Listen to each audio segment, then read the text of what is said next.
특히 삼계탕은 어떻게 하면은 이 먹는 사람이 더 힘을 낼까 하는 마음에 만드는 요리이기 때문에 정성이 더 많이 들어가게 되는 것 같아요. 그렇기 때문에 더 맛난 거겠죠.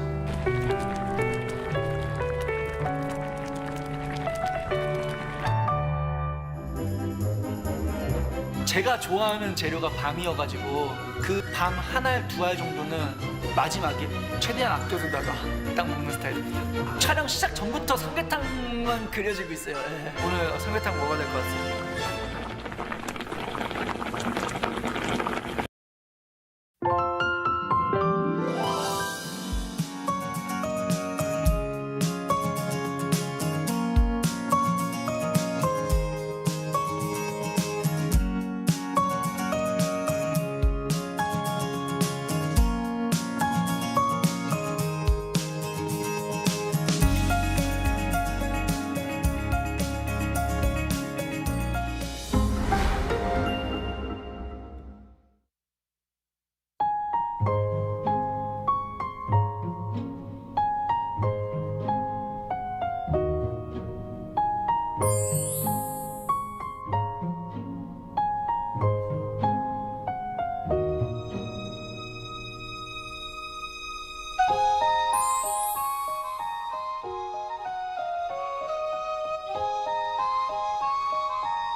held its first debate over the weekend. The economy is expected to expand 2.5% this year. Korea's ties with its global partners on the sidelines of this latest UN summit. A massive drone attack on Ukraine overnight on Monday and Tuesday.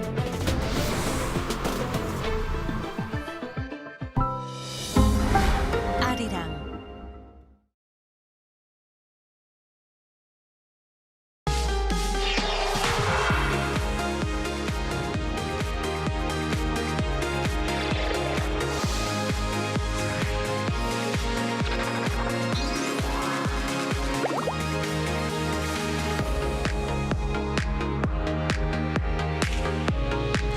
여러분 반갑습니다. I'm Kwon So-hwa and this is K-Culture Dive. Join us in taking a deep dive into the heart of Korean culture, from K-entertainment to AI news, K-culture and photos, and our K-food segment topic today is ramyeon. And with that, let's dive in. Joining us on today's show is Walter Lee. Walter, happy Monday to you. Happy Monday, Soa, and yes, happy Monday to everyone joining us on the K-Culture Dive. Today I'm Walter Lee, and I'll be co-host and bringing you the latest in K-entertainment stories. All right, let's dive into K-Enter news then, Walter. So first up, we're taking a look at some spooky news in the K-horror genre. We are indeed, Soa. So yes, Salmokji, or Whispering Water in English, has set a new record of becoming the second highest grossing horror film in Korean box office history. Now this is overtaking another popular horror movie called Gonjiam, or Haunted Asylum. According to the Korean Films Council Integrated Ticketing Network, Salmokji, directed by Lee Sang-min, surpassed 3 million moviegoers on Sunday. Now, Salmokji tells the story of strange and terrifying incidents unfolding at a reservoir surrounded by dark legends. Now, since premiering on April 8th, the film has dominated the box office and maintained strong momentum through enthusiastic word of mouth. It has now been watched by around 4 times its break-even target of 800,000 viewers. Wow, and now moving from a movie that's driving box office success to a boy group that's generating a lot of economic success. BTS, who else? Yes. They're still on their world tour, and it looks like wherever they go, they seem to be making a big economic impact. Tell us more. Indeed, so much so that they now have coined a new term called BTSnomics or BTSonomics, whichever way you want to call it. That's a phenomenon. On Saturday, Big Hit Music stated that BTS are demonstrating an economic influence comparable to mega pop star Taylor Swift's Taylonomics. Now, BTS are in the middle of their Arirang world tour, as so just mentioned, with a total of 85 concerts across 34 cities worldwide. Industry experts believe the tour will generate large-scale consumer spending beyond the music industry. This is including tourism, hospitality, and also retail. So, Walter, could you tell us how much of a revenue we're talking about? We're talking massive numbers. So Reuters projected that the BTS World Tour could generate approximately 1.8 billion US dollars now in total revenue, which is similar to Taylor Swift's The Eras tour, and it's also similar to Coldplay's Music of the Spheres World Tour. Now, in particular, the agency estimated that BTS's 3 concerts in Mexico alone are expected to generate approximately 107.5 million US dollars in economic impact.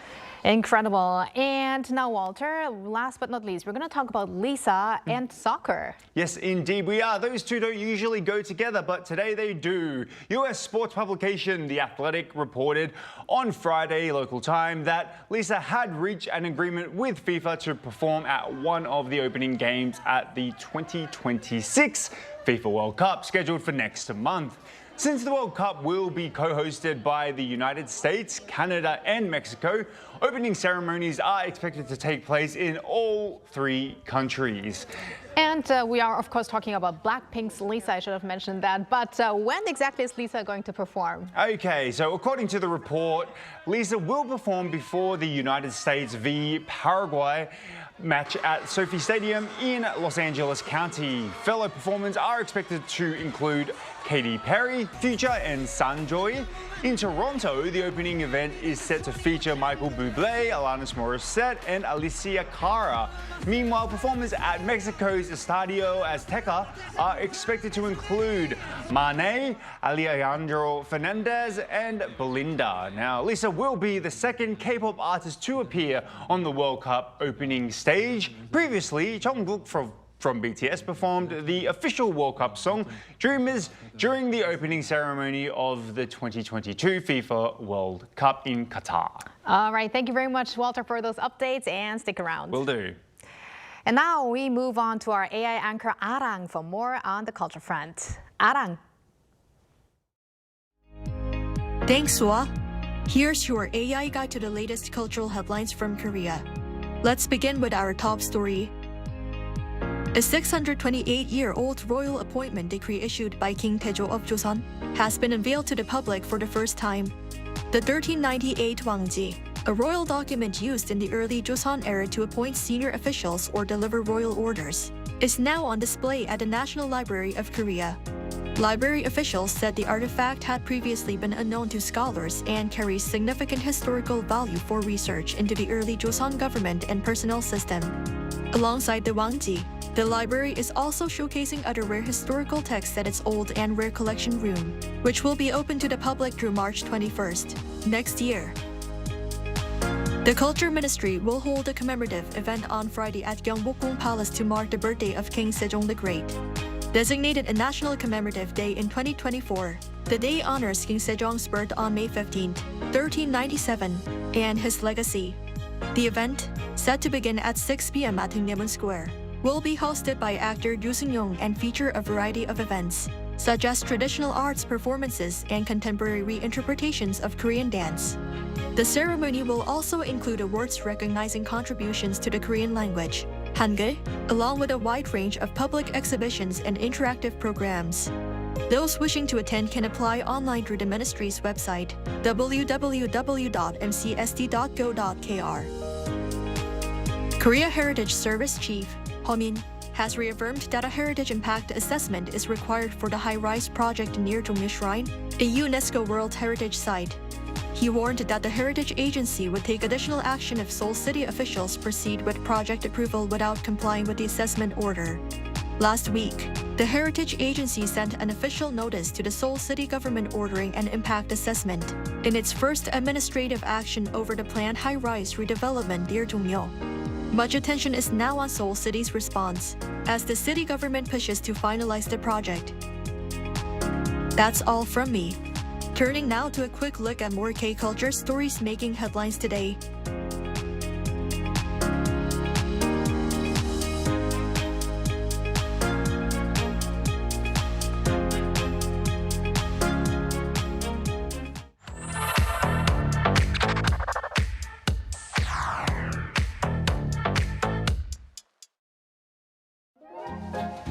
Through a single photo at a time, we take a closer look at culture in Korea. This is K-Culture in Photos. In Korean, the word for garden is 정원. And this spring, gardens are becoming some of Korea's most popular cultural spaces. These first photos show the Seoul International Garden Show, where huge crowds gather to enjoy flower displays, relax outdoors, and even listen to orchestra performances held at the gardens. And over at the Charasan Flower Festa, visitors walked through stunning fields of bright red flowers stretching across the landscape. Meanwhile, in Jeonju, the Garden Industry Expo brought together families, gardeners, and plant lovers, with people taking photos among the trees and shopping for plants and gardening items. In fact, garden culture has become so trendy in Korea that even garden goods are now gaining popularity. And finally, these photos from Changdeokgung Palace show visitors quietly walking through the palace gardens, enjoying a slower and more traditional side of Korea's garden culture. From modern flower festivals to historic palace grounds, Korea is finding new ways to connect people with nature through gardens. This photo shows one of the most unusual temple ceremonies Korea has seen in recent years. At Seoul's Jogesa Temple, a humanoid robot officially received Buddhist precepts and was given the Buddhist name Gabi. Look closely. The robot monk is walking confidently among human monks. And during the ceremony, Gabi answered, "Yes, I will," to questions about following Buddhist teaching, and even received a special version of Buddhism's 5 precepts designed for robots, including respecting life, not damaging other robots or objects, and conserving energy without overcharging. The ceremony was held ahead of Buddha's birthday, with the temple saying the event symbolized the harmony between tradition and future technology. In Korea, people often shorten digital camera to Dika. And lately, these older cameras are making a surprising comeback among younger generations. These photos show young consumers browsing for compact digital cameras, while others take nostalgic-looking selfies with the signature flash and grainy image quality that smartphones usually try to avoid. For many young people, the charm of these cameras is exactly that imperfect retro feeling. Some people even decorate their camera, bring them to gatherings with friends, and share photos taken with older 2000s era devices.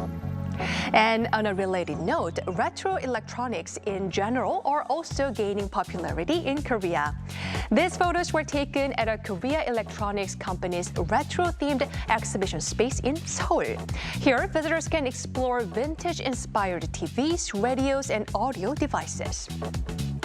And finally, these retro-style washing machines, desk fans, and wired vacuum cleaners reflect another reason behind the trend. Many consumers say older-style appliances feel simpler, sturdier, and more reliable, while also bringing a sense of nostalgia and comfort. We cross the street almost every day without thinking much about it. But some crosswalks here are becoming a little more playful and creative. This first photo shows a safety message painted directly onto the street. 양옆을 살펴요, reminding pedestrians to look both ways before crossing.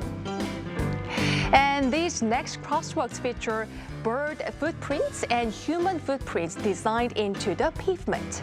They almost turn an ordinary street crossing into something that feels playful and interactive, encouraging people to slow down, notice their surroundings, and enjoy small moments during the day.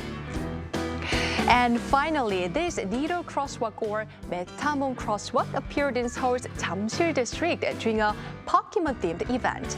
The bright character crossing quickly became a popular photo spot for visitors and Pokemon fans alike. There are small details perhaps, but they add a little fun and personality to everyday streets. Together, these photos offered a small glimpse into the imagination, nostalgia, and everyday charm of life in Korea.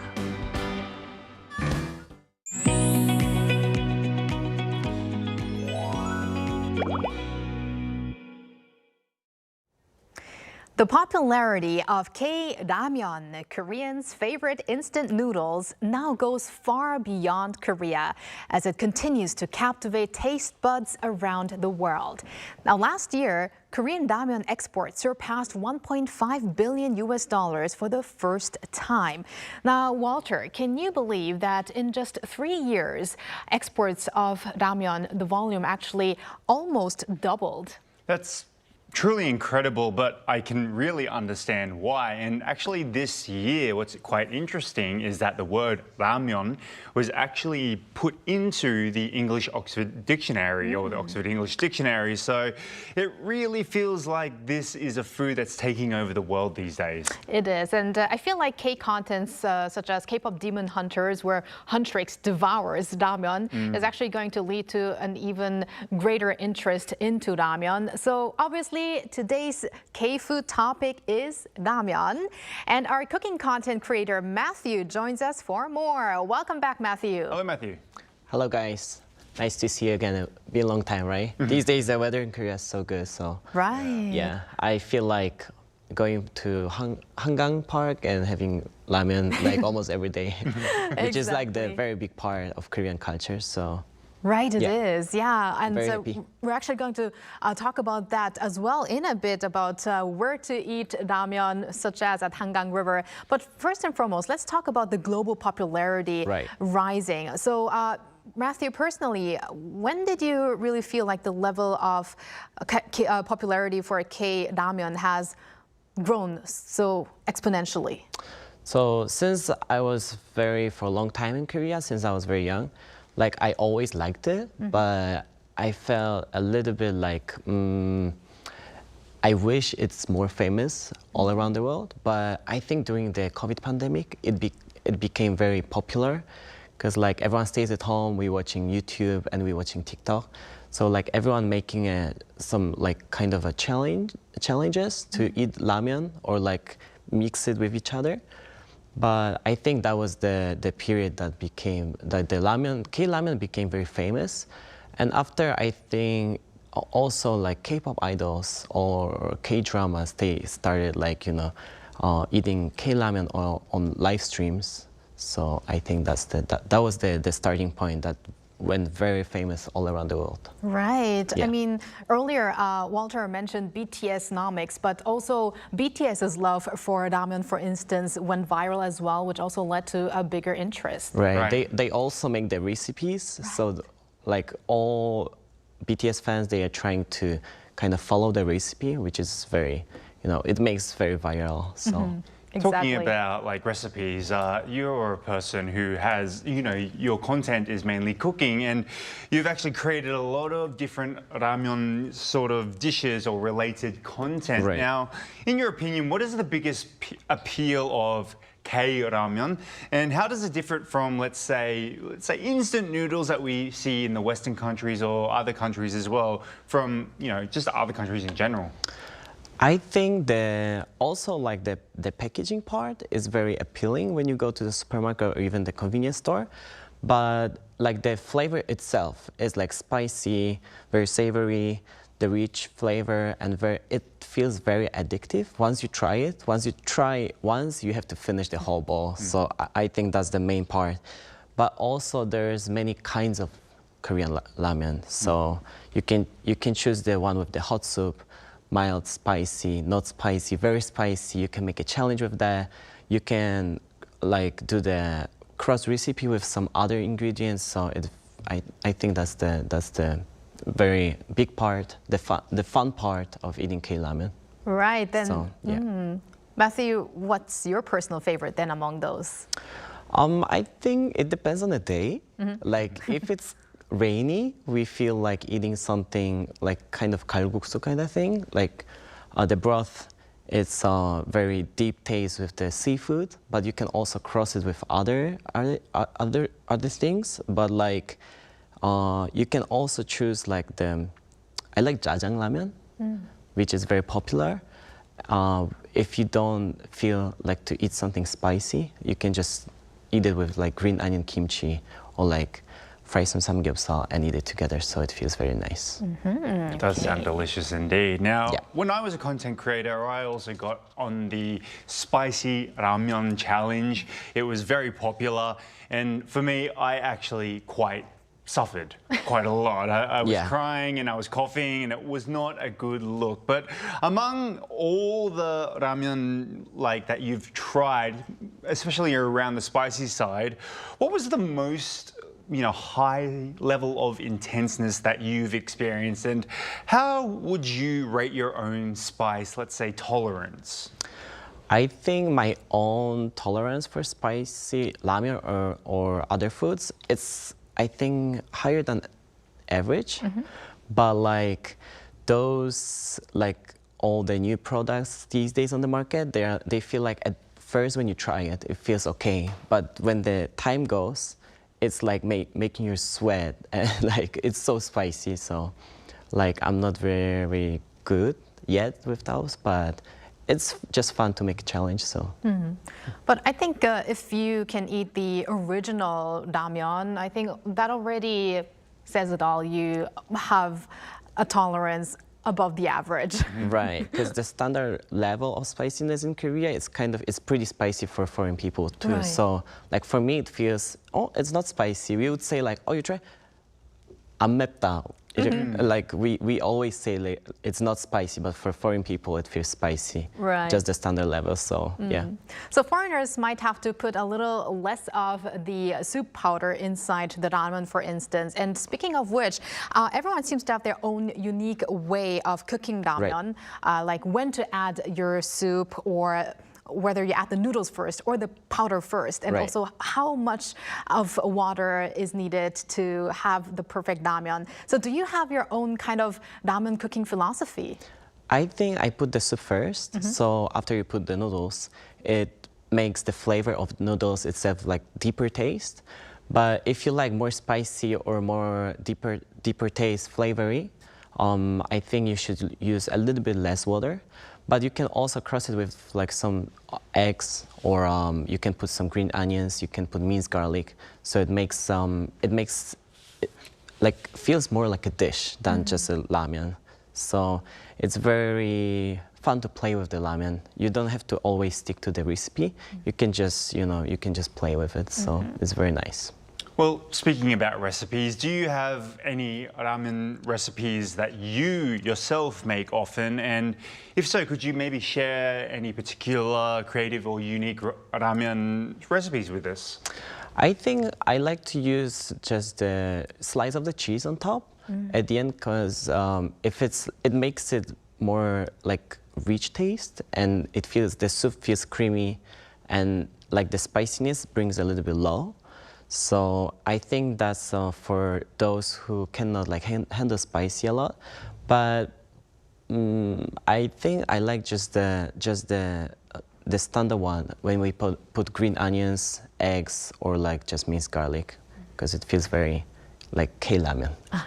Yeah. And I have one recipe to add there. What I like to eat sometimes is uyu ramen, which means milk ramen, where you pour in some milk inside the original ramen. Then you have that creamy texture, but it's still spicy. So that's maybe another thing that viewers could maybe try out.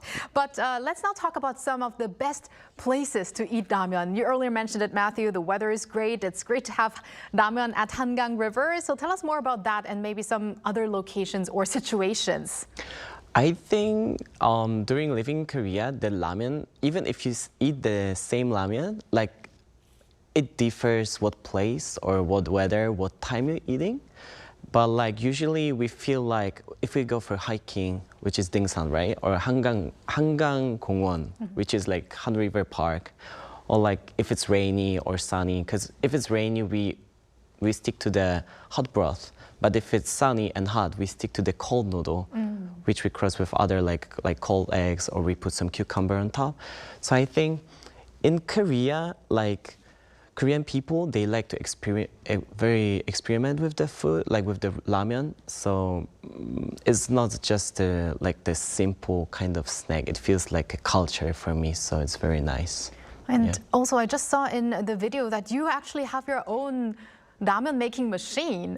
And that is something that you use at Hangang River. It's very easy to cook your ramen with those machines, right? Yeah, usually if you go to the Han River, all those convenience stores, they have like so many of the cooking machines. So you just put on the paper bowl on top, and then you just put ramen soup, and it cooks by itself in like 3 minutes. You can also have eggs. And then it's the fun part, like Korean convenience stores, they have many toppings that you can get, and you can just make your own recipe at the place. How cool is that? Right, and we were talking about seasonal changes when it comes to ramen, right? Like you mentioned, some prefer a certain, let's say, heatness in maybe the colder seasons. Some prefer in the summer to have what we call bibim ramen as well, which is like a cold style noodle. Right. That's become especially popular these days as well. Now, what was your first impression when trying these seasonal styles? Like at first, it felt kind of unusual because I was like associated with the hot soup ramen. But after you trying it in hot weather, like the taste of the cold noodles, it feels very chewy, and the sauce, which is yangnyeom, right? It's spicy but sweet at the same time, so it feels very appealing for cold weather, which is very, very nice, yeah. And Matthew, before we let you go, these days there are also some experiential spaces where people can experience K-ramen, the varieties, such as even a ramen museum, I heard. So could you tell us more about those? And do you have some tips for foreigners who want to visit those places?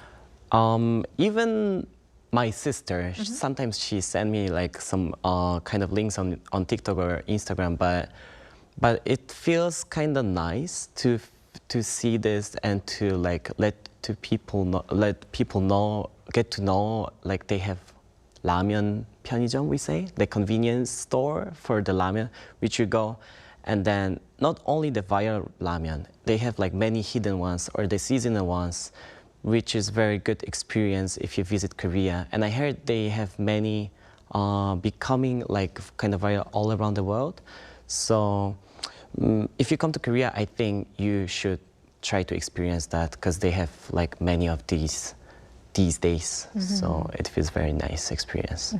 Okay, well, thank you very much, Matthew, for that today. I can't wait for next time, and looking forward to which kind of K-food we're going to explore into. So thank you again. Thank you so much. And thank you, Walter. As always, we're going to see you back here very soon. See you very soon. Thanks for watching and your interest in everything K-culture. Please tune in again tomorrow, 2 p.m. Korea time. Keep diving.